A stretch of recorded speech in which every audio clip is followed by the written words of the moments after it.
Today, we explore how this date completely reshaped our world across five powerful dimensions: culture, education, finance, politics, and technology. This day proves that history never rests. Let's dive into the fascinating interconnected events of this date that continue to influence how we live, think, and innovate today. So, without much further ado, let's go.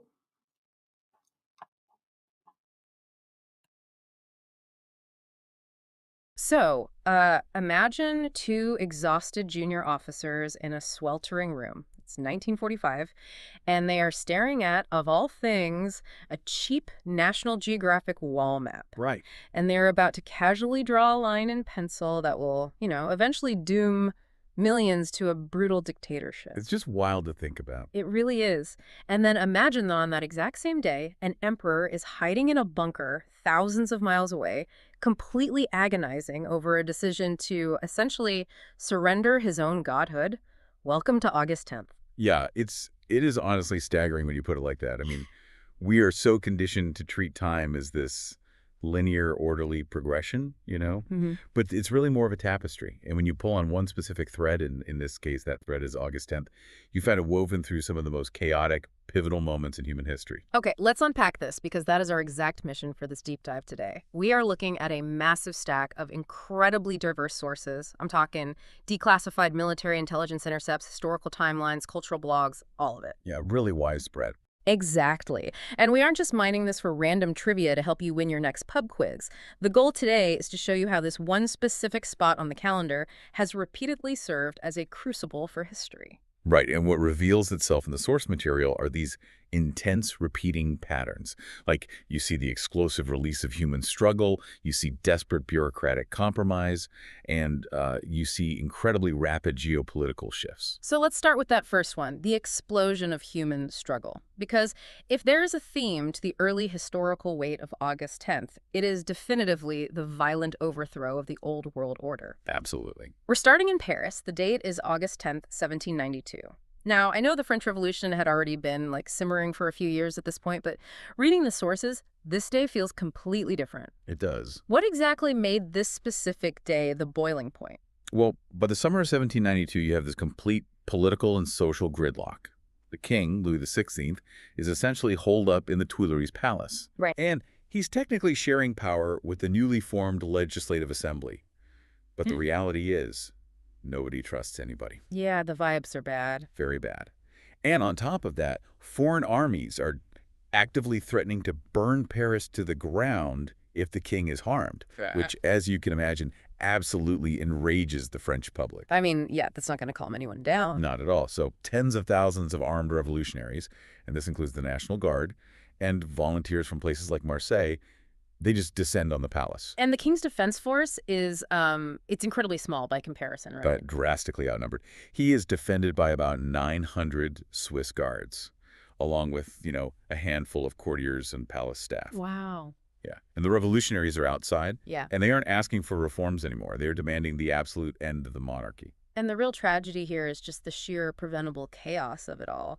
Because reading the accounts of that morning, Louis XVI actually realizes the situation is hopeless, right? He does, yeah. He writes this desperate, last-minute note on a scrap of paper ordering the Swiss guards to lay down their arms and just retire to their barracks. But, he writes it too late. Much too late. Hey. I mean, by the time that note is making its way through the chain of command, the fighting is already incredibly heavy. Oh, man. So for the Swiss guards, obeying that order to stand down right in that moment basically meant certain death in the crossfire. Right, because they're already getting shot at. Exactly. They try to retreat through the Tuileries garden, but they are completely surrounded. And it turns into a slaughter. Hundreds of guardsmen and about 400 revolutionaries are killed. It is an absolute bloodbath. But it fundamentally changes the trajectory of the country. Which is exactly why historians refer to this specific event as the Second Revolution. The violence of August 10th completely shattered the stalemate. The royal family had to flee and take shelter with the assembly, Right. and just 6 weeks later, the monarchy was officially abolished and a republic was established. The old regime, centuries of divine right, was functionally dead as of that afternoon. That is wild. But, starting a revolution in the heart of a global power is one thing. What happens when the empire's grip is slipping thousands of miles away? Right, out in the colonies. Exactly, because exactly 17 years later, on August 10th, 1809, this revolutionary spark jumps across the Atlantic to South America. We are in Quito, Ecuador. And this is known as the Grito de Independencia, the cry of independence. The context here is super crucial. Spain's colonial empire was severely weakening, largely because Napoleon had invaded Spain the year prior. Oh, right. Yeah, so that created this massive political vacuum across their colonies. And the Criollo elite in Quito, so these are people of Spanish descent but born in the Americas, right? Correct. They decide to take advantage of that vacuum. And I was reading through the cultural sources we have on this, and the mechanics of the 1809 Quito uprising genuinely remind me of a Silicon Valley tech startup. Wait, okay. I'm going to need you to unpack that one. Okay. How does a 19th century colonial rebellion equate to a tech startup? Okay, hear me out on this. They had this incredibly radical, innovative idea for the time, which was demanding local self-governance. Okay, sure. They wanted civil rights as equal subjects, not just, subordinates to administrators shipped over from Europe. So they ousted the Spanish president of the royal court in the middle of the night and installed their own provisional governing junta. Right. But the execution, it only lasted 78 days. They basically just ran out of runway and capital. It's a very visceral way to look at it, sure. But unlike a failing startup, the cost of running out of runway here was their lives. Yeah, that's a very fair point. Spanish colonial forces swept back into Quito, reasserted control, and a year later, many of those patriot leaders were massacred in prison. But your underlying point stands, they created a successful blueprint. They proved to the rest of the continent that it was possible to organize and govern locally. And that 1809 blueprint culminated in full Ecuadorian independence 13 years later in 1822. And you can still feel the weight of that blueprint today. Like if you travel to Quito or if you join the Ecuadorian diaspora in the U.S. or Europe on August 10th, you see this spirit totally alive. Oh, absolutely. You have military parades, your social media timelines are just flooded with the hashtag 10 de Agosto, and there are incredible feasts. I'm talking ceviche de camarón and those amazing stuffed potato cakes called yapingachos. Yeah, and if we look at both 1792 in France and 1809 in Ecuador, what we are really seeing on August 10th is a profound psychological shift.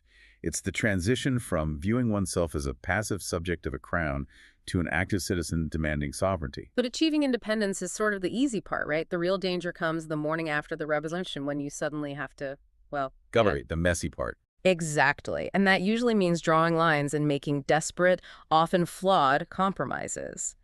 Which brings us to the next phase of our August 10th journey. The bureaucratic lines on the map. Yes. Let's look at August 10th, 1821. On this day, Missouri is officially admitted to the United States as the 24th state. Now, the background here is the massive Louisiana Purchase of 1803. Right. The young U.S. had basically doubled in size, and the debate over whether new states carved from that land would permit slavery was, frankly, threatening to tear the country apart. Right, and the mechanism they used to try and fix this was the Missouri Compromise. To maintain a strict balance of power in Congress, they allowed Missouri to enter the Union with a constitution permitting slavery, while admitting Maine as a free state. Okay. They also established a geographic boundary, banning slavery in the rest of the Louisiana Territory north of latitude 36 degrees 30 minutes. Wait, hold on, though. Because the source material outlines something called the Second Missouri Compromise. Because Missouri's proposed state constitution didn't just permit slavery, it actually actively banned free black citizens from entering the state. Yes, it did. So how did anyone in Congress legally justify accepting that in a federal system where citizens are supposed to have rights across state lines? Like, how does that work? It required incredible political gymnastics, mostly led by Henry Clay.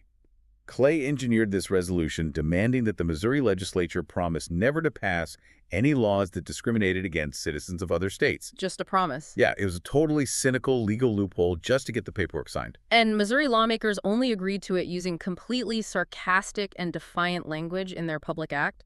I was reading this and they basically said, we're signing this because you are making us, but it holds absolutely no legal weight. Right. They were patching a gaping moral and societal wound with a flimsy bureaucratic band-aid. Which observers at the time recognized almost immediately. I mean, Thomas Jefferson famously called the Missouri controversy a fire bell in the night, predicting it was the knell of the Union and would lead to disaster. A fire bell in the night, that's haunting. It is. He recognized that drawing a line on a map resolved absolutely none of the underlying moral or economic tensions. It merely delayed them. And as we know, it paved the way directly to the Civil War. So what happens when you apply that same strategy of, like, punitive line drawing to a fallen empire? Fast forward exactly 99 years, August 10th, 1920. We are in a French porcelain factory outside Paris. Ah, the Treaty of Sèvres. Yes. The Allied powers of World War I are sitting down with an exhausted Ottoman delegation to sign this treaty. And honestly, given they were in a porcelain factory, it's kind of fitting that the agreement was incredibly fragile. Very fitting. Because the audacity of this document is just stunning. The Treaty of Sèvres was arguably far more punitive than even the Treaty of Versailles. I mean, it contained 433 articles, entirely focused on the partition and dispossession of the Ottoman lands. It wasn't just about drawing new borders, it was about subjugation. Yeah, they set up a commission of the streets to strip Turkey of control over its own key waterways. They mandated lands be carved up for a proposed Kurdish state. Greece was handed Izmir. And it went even further than territory. A financial commission essentially took over Turkey's entire national budget and resources. They even demanded the handover of historical archives. The Sultan was basically reduced to a figurehead. But just like the Missouri Compromise, drawing these lines completely backfired. It didn't bring peace at all. It ignited a fire. Just 9 days later, the newly formed Turkish parliament outright rejected the treaty, declared the signatories guilty of treason, and sparked the Turkish War of Independence led by Mustafa Kemal Pasha. And Kemal Pasha's military success rendered the Treaty of Sèvres entirely null and void.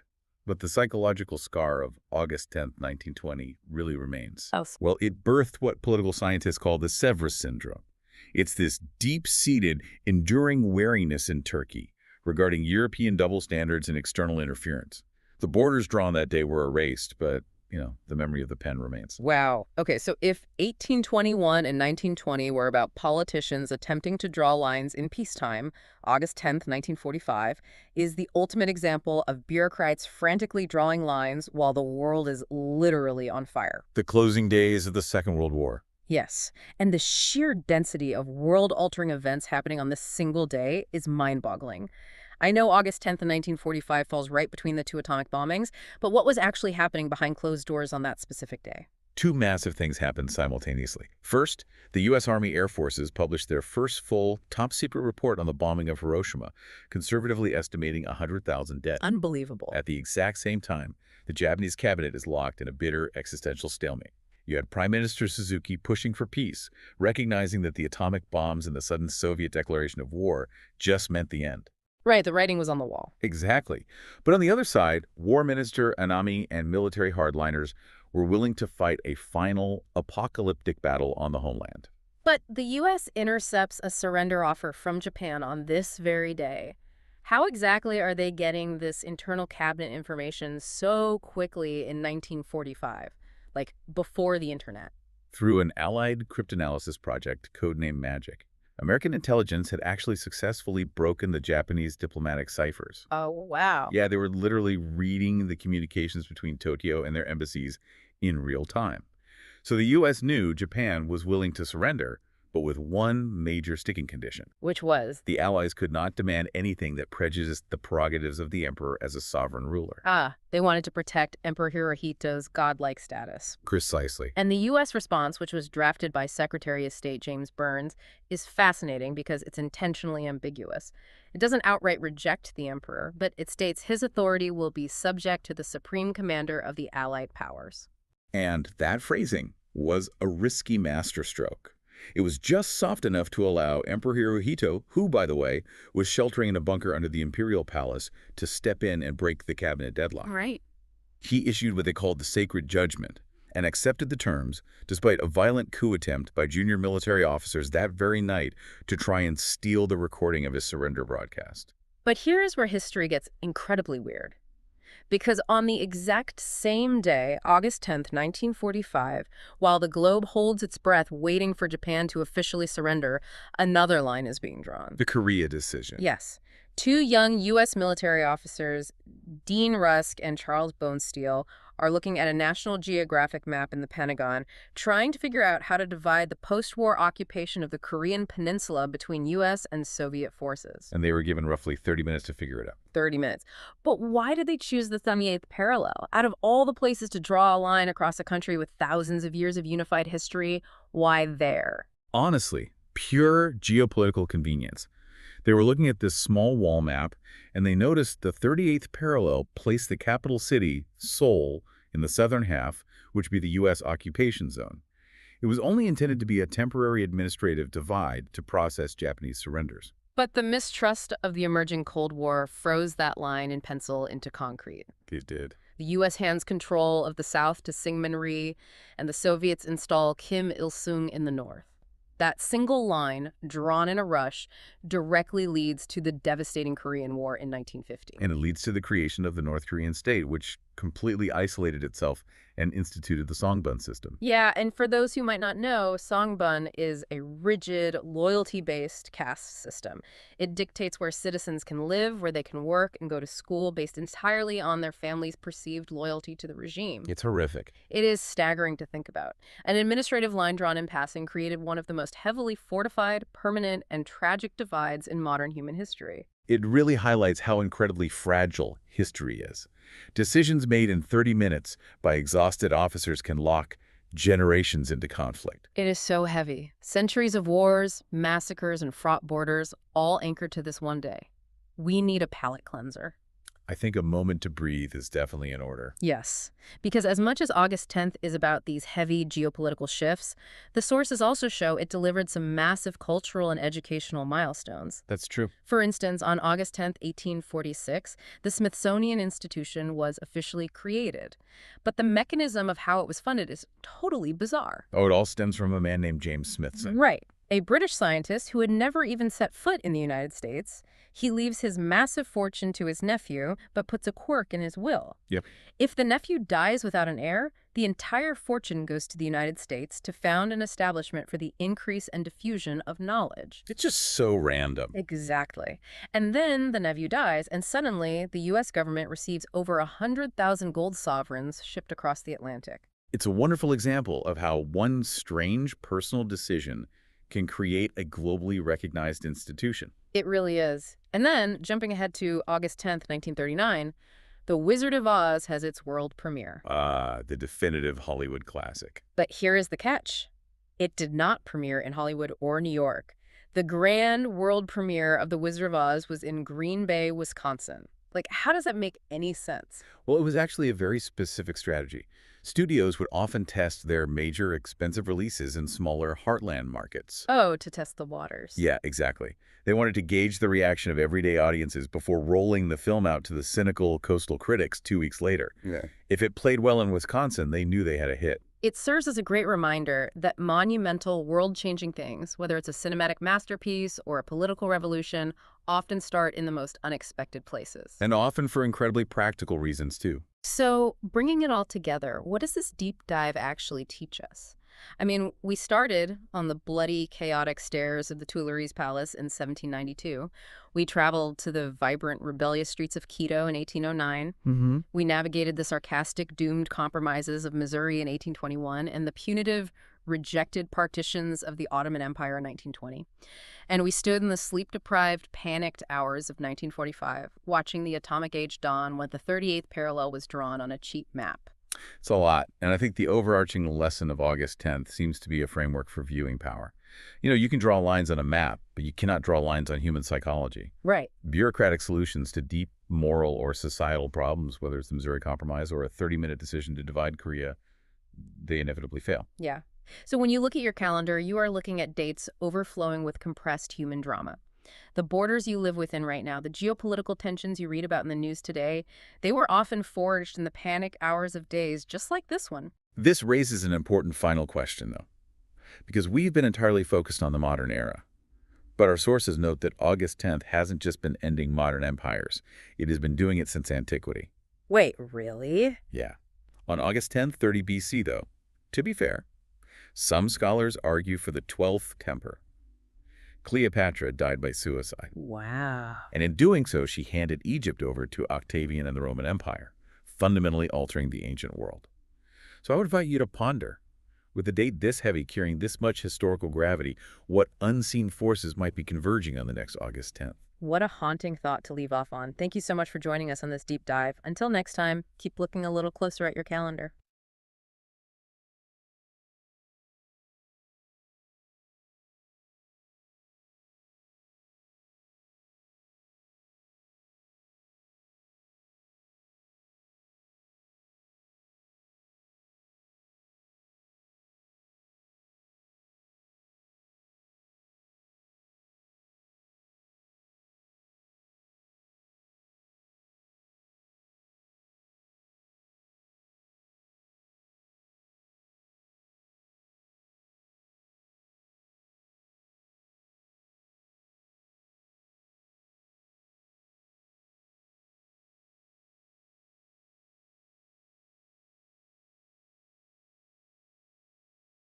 Hi viewers, family and friends. How did you like the content of this video? Like the video and subscribe to the channel. Please write in the comments your name and the place you are watching from. Since our viewing family is spread all over the world, it will be nice to know which city and the country you are watching from, so I can say hello to you. Science and technology. Reading and listening to the historical accomplishments on this date of those who have gone before us, I, as a professional engineer with interest in structural engineering, energy-efficient buildings, ICF construction, and as Google Docs expert with interest in spreadsheet-based solutions, draw inspiration to ask of myself the million-dollar question. What would I accomplish today? Think about the Japanese practice of Kaizen. Let me know in the comments. What would you accomplish today? Your subscribing to the channel inspires me to post more such videos. Thanks for your patronage. See you in the next video. Sincerely, Yogi Anand.